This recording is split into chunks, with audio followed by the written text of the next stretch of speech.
What is going on, guys? Welcome to your, let's see, 71st C++ tutorial, and in these next, I want to say 3 or 4 tutorials, I'm going to be covering more about strings. Now, I know that I touched a little bit about strings, and we've actually been using strings this whole series, but I want to talk to you guys specifically about the string class.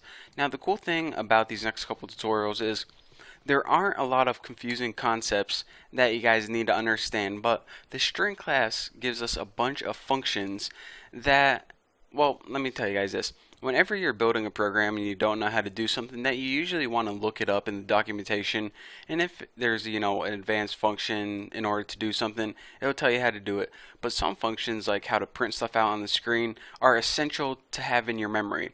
And a lot of those functions that are essential to have in your memory are a lot of the string functions. So this is stuff that whenever you're programming, you shouldn't have to look up. So in these next couple tutorials, I'm going to be teaching you guys the core string functions. So the good thing is they aren't confusing. They take like a minute each to learn. The sucky thing is that we do, in fact, need to learn these because if you don't know them, if you do know them, it's just going to make programming a whole lot easier. So the first thing I want to clear up is probably something I should have touched on a long time ago, and that's also something that kind of confuses you guys whenever I was working with files. You guys didn't really understand that whenever I came to, a white space, that whenever I was like reading data in from a file, then it automatically quit reading it in. And let me explain to you guys what I'm talking about. Say, whoa, whoa, easy caps locks. Hold on, got a cough. Oh, there we go. Got some milkshake from McDonald's in my throat. So say we have a string called Bucky, and we want to, fill in the string with the user's data. Whatever the user enters from the keyboard, we want to store in this variable called Bucky. So we use the CIN, and whatever they enter is going to be stored in a variable called Bucky. So now we'll go ahead and just print out something on the screen like the string I entered is, and then we'll make a little space right there, and then we'll just go ahead and write the variable name, which was Bucky, and end that line. Well, let's go ahead and run this program, and I want to clear up a couple things. So now we see a blank cursor telling us to input something, and we already know that if we input something like tuna, it says the string I entered is tuna. We understand that much. But what I didn't tell you guys, and I probably should have told you guys this in like the 10th tutorial, but better late than never, is whenever you enter something like tuna sandwiches are good, and you say, alright, well that's my string of text, and you press enter, it only says, the string I entered is tuna. And that brings me to a point that I should have covered in either the 10th tutorial or in the last tutorial, when I was teaching you guys how data is read in from a file. Whenever you're using CIN to read data in, whether it's from the keyboard, the user, or a file, when you're using CIN, the end of the input is determined by the first white space character it comes across. So for example, whenever you run this program and you see tuna sandwiches, it doesn't read that whole tuna sandwiches. It reads it until it gets to its first white space. So that's why in the last tutorial, whenever we came across, a new line character or a white space, that's when it stopped and that's when it finished reading in the data. So hopefully you guys understand CIN only reads one small piece of data at a time. So now that you guys understand that concept, let me talk to you guys about another concept, and that is, well, what happens when you do want to read an entire line as one string? Well, say we go ahead and let's name our string something else besides Bucky. Let's name it string X.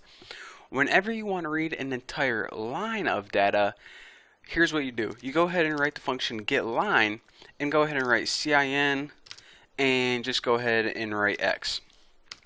And now let's just go ahead and print this out on the screen real quick. End line. And now what getLine does is, instead of the end of input being determined by a white space character like a space, the end of the input is determined by a new line character. So getLine is going to wait till we have a new line. In other words, when we're working with CIN, which means input from the keyboard, it's going to wait until we press enter, or basically when we're done typing text on the line. So now when we put tuna sandwiches are good and press enter, it's going to output tuna sandwiches are good, and this entire thing is the string that's going to be stored in X. So again, what I want to stress is whenever you're working explicitly with CIN, it reads one small piece of data. Whenever you want to read an entire line, you want to use getLine. Sorry, I still got that milkshake stuck in my throat. So that is the difference between CIN and getLine, and how the end of the input is determined by a white space or a new line character. So that's not only going to help you a lot when getting information from the user, but also whenever you're working with files, that's how it read the information. I probably should have told you guys that before, but hey, like I said, better late than never. There you go. Okay, let's slow down for a second, Bucky, and gather your thoughts. And alright, I'm good to go now. So now I want to talk to you guys about additional ways to create and copy strings. So aside from having, string Bucky equals yada yada, oops, yada yada yada, and while this is valid and this is the way we created strings before, I want to tell you guys about an additional way to create strings from a string class. Say we want to create a string named S1. We can go ahead and pass it in a constructor of a string like hamster, just like that. And now hamster is going to be equal to S1.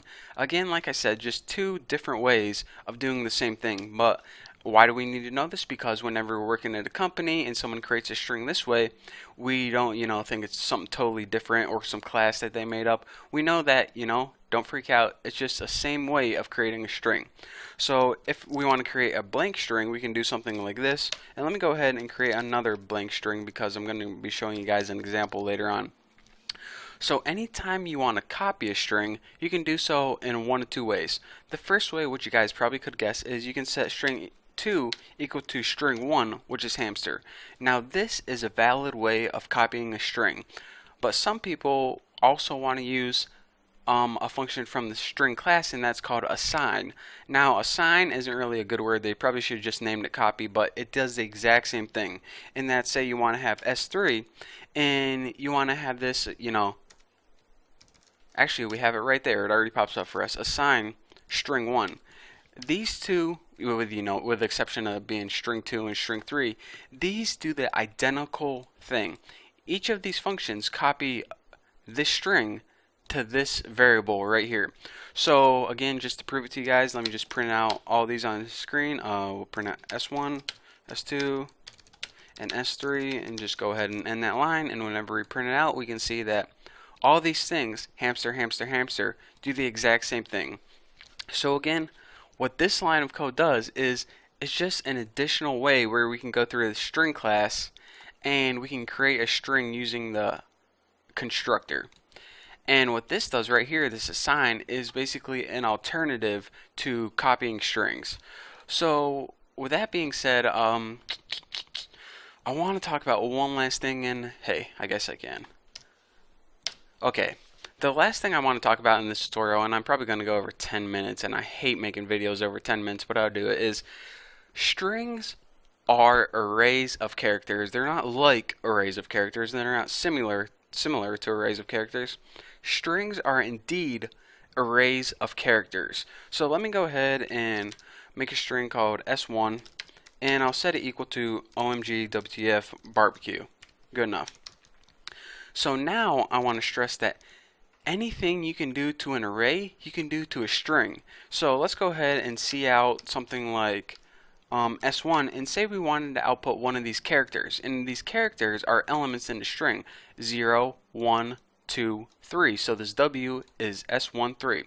Well, in addition to having the explicit index, the string class also has an at method to say, alright, if we put 3 right there, it's going to look in the third element in the array, and it's going to find what character is at that location. So it's a little easier to tell to someone who's like just learning programming. Using the at function is a little easier to see than using the array indexes right there. So let's just go ahead and end that line and print it out, and whenever we print it out, we can see that we indeed get a W. So the point of this lesson is I want to stress to you guys that strings are arrays of characters. And one other cool thing I might as well teach you guys while I have the time is, just like an array where we can loop through it and print out each one of its indexes, we can also loop through a string. So let me go ahead and put int x equals 0, and in order to get the length of a string, it has built-in length function. So we'll put x is less than what's my string name? S1 dot length with no parameters, and we'll just loop through them one at a time using x++.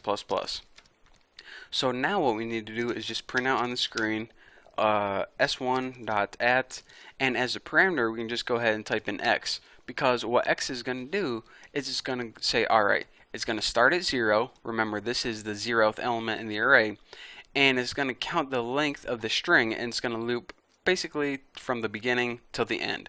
And the x is going to go 0, 1, 2, 3, 4, all the way until it reaches this last element. So that way, whenever we pass x into the parameter for at, instead of printing just one character, it's going to print the entire string. So let's go ahead and build and run this and check it out. Here's what we printed from before, from the last lesson, and now here's the entire string getting printed out. OMG WTF barbecue. So those are some simple string functions. Like I said before, none of these are gonna, twist your brain like polymorphism or maybe working with files are, but there's some core functions that we need to learn, especially the at, the length. Those are two string functions that you're gonna see a lot whenever you're working for a company. Hopefully you're watching this tutorials in the hopes of getting a job, or at least working with other people on a game project or something like that. You're gonna see these functions a lot, so you need to know what they are, how they work, and also some additional ways of creating and copying strings. So now that you understand these concepts, hopefully you memorize them, embedded them in your brain. I want to tell you guys that there are a lot of different things that the string class has to offer aside from, finding the length of a string. So we're going to be covering all those core string concepts in the next couple tutorials. So have no fear, no really confusing topics for now. And I want to tell you guys that you're almost to the end of learning beginning C++. We probably only got like 20 more videos to go. So with that looking forward to, I want to say, guys, thank you for subscribing, thank you for watching my videos, and I will see you guys in the next video.